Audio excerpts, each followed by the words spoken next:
Assalamualaikum warahmatullahi wabarakatuh. Bertemu lagi dengan pelajaran biologi di kelas 10 semester 1. Kali ini Ibu akan menjelaskan mengenai ruang lingkup biologi, tapi subbabnya adalah metode ilmiah.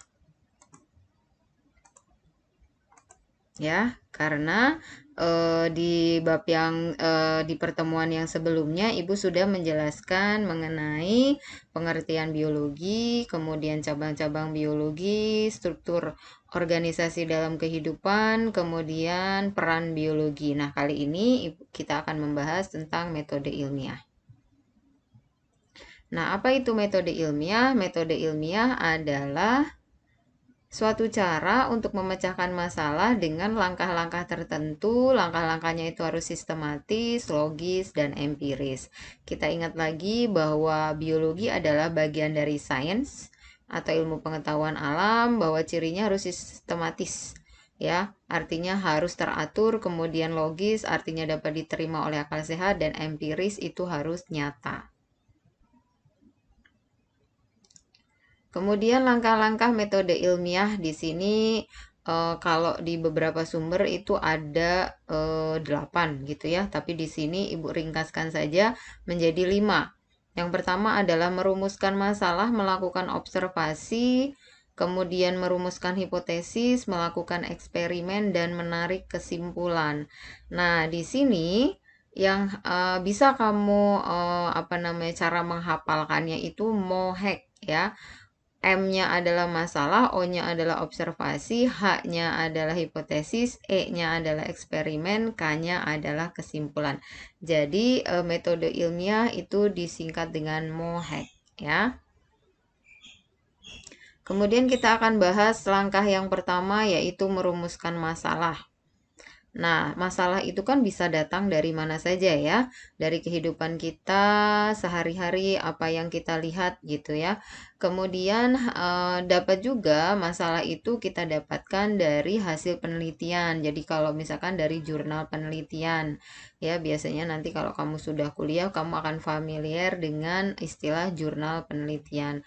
Kemudian bisa juga dari berbagai sumber pustaka. Ya, bisa dari bacaan, buku-buku, koran, ya kan, kemudian hasil dari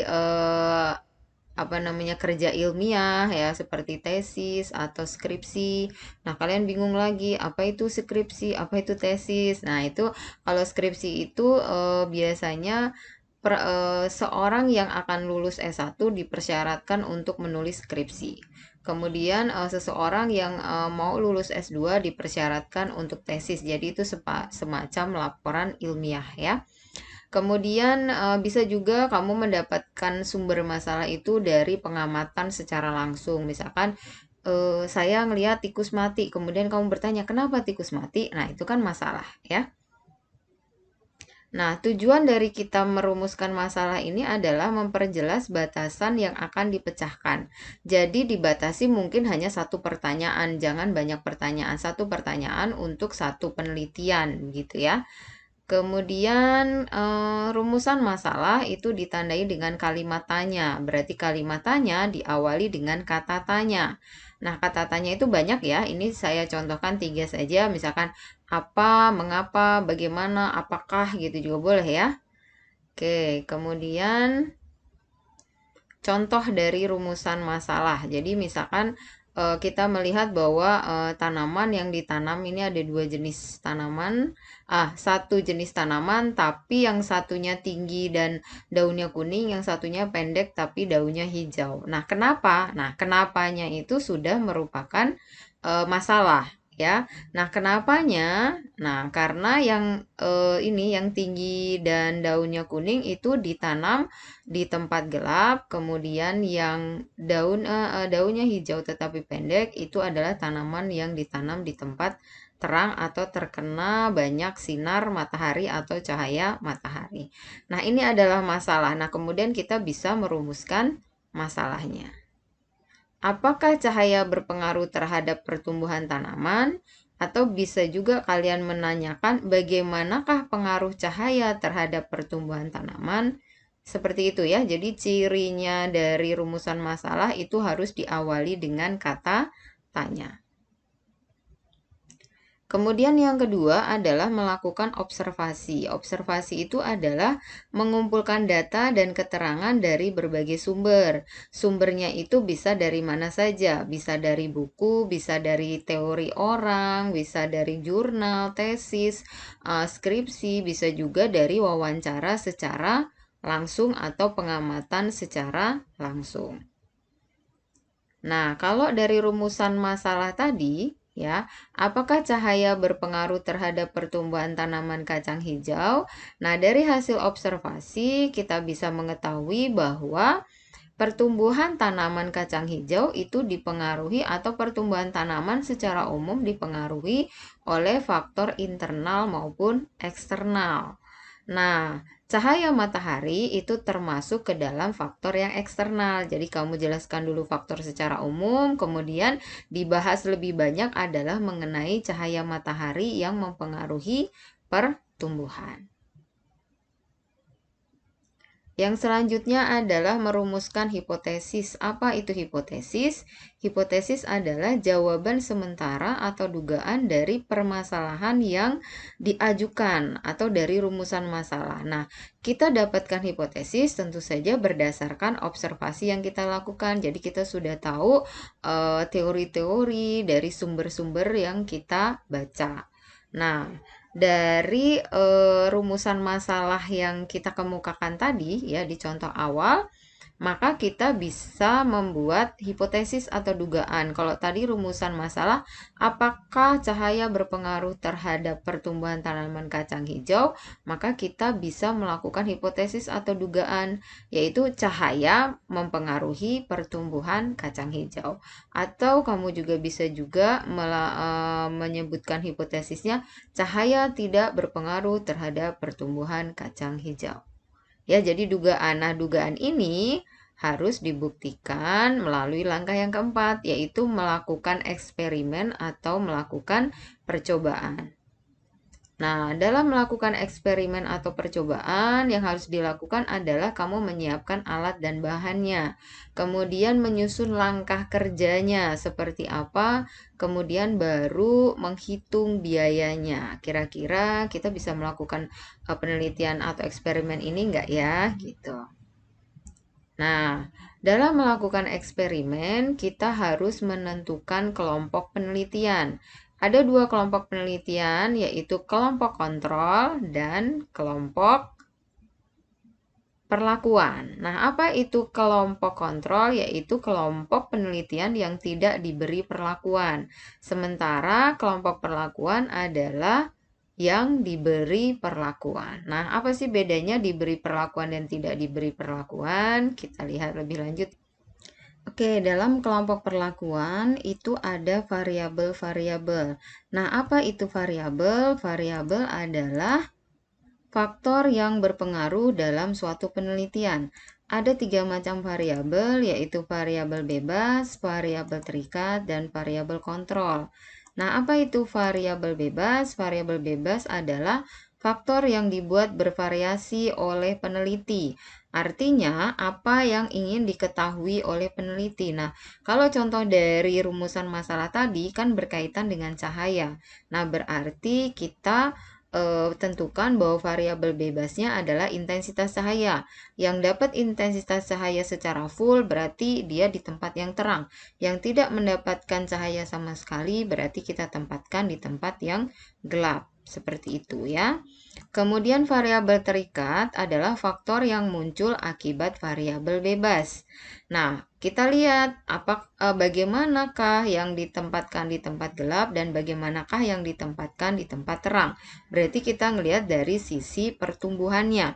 Bagaimana pertumbuhan di tempat gelap dan bagaimana pertumbuhan di tempat terang. Seperti itu.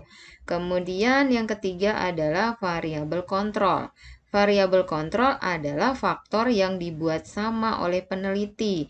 Jadi yang boleh dibedakan hanya variabel bebas. Jadi biasanya kita cuma ngambil variabel bebas yang itu 1 atau 2 supaya kita tidak bingung. ya. Nah, faktor yang dibuat sama, contohnya kalau tadi yang sudah dibedakan adalah cahaya mataharinya, berarti yang lainnya harus sama, seperti jenis tanamannya harus sama, media tanamnya harus sama, pemberian airnya juga harus sama. Nah, sampai di sini semoga kalian paham ya. Oke, kita lanjutkan. Yang kelima yaitu menarik kesimpulan. Jadi setelah kita melakukan penelitian, kemudian kita mendapatkan hasilnya, data hasil percobaannya atau eksperimennya, kemudian kita telaah itu hasilnya, kita bahas. Nah, kemudian barulah kamu bisa menarik kesimpulan. Nah, kesimpulannya itu biasanya jawaban dari hipotesisnya.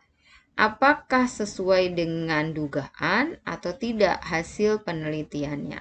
Jadi hipotesis diterima atau ditolak. Kalau tadi misalkan rumusan hipotesisnya adalah cahaya berpengaruh terhadap pertumbuhan tanaman. Oh, di sini berarti hipotesisnya misalkan diterima ya, cahaya berpengaruh terhadap pertumbuhan tanaman, terutama cahaya itu menghambat pertumbuhan tanaman gitu. Oke, untuk lebih jelas, mari kita latihan soal ya.